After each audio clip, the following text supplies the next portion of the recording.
6月2日，特朗普意外宣布將美國鋼鐵和鋁關稅翻倍，此舉可能使美國與其他貿易夥伴的雙邊貿易談判陷入混亂。歐盟對此表示強烈遺憾並準備反制。隨着貿易戰再次出現升級的跡象，現貨黃金週一大幅跳空高開，金價早市位於$3316附近，日內飆升近28美元。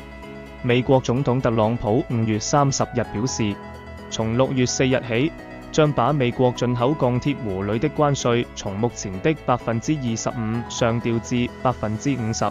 歐盟委員會發言人對美國宣布將提高關稅表示強烈遺憾，表示歐盟準備實施反制措施。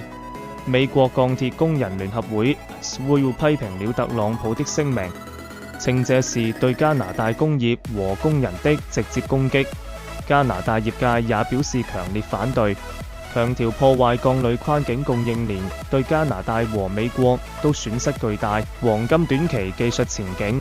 黃金日線圖顯示，金價繼續其所有移動平均線上方發展，看升的50日簡單移動平均線 SMA 目前$3233左右，高於看升的100日和200日簡單移動平均線，而相對強弱指數 RSI 走至52附近，並有跡象向上升趨勢。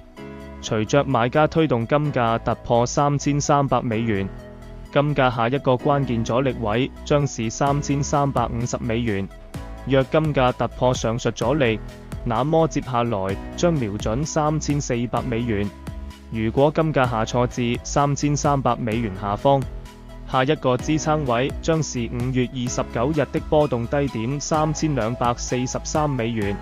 若跌破上述水準，金價大跌至$3205。所有內容僅供參考，不構成投資建議。如據此買賣，盈虧自負。請訂閱、按讚、分享，多謝收看。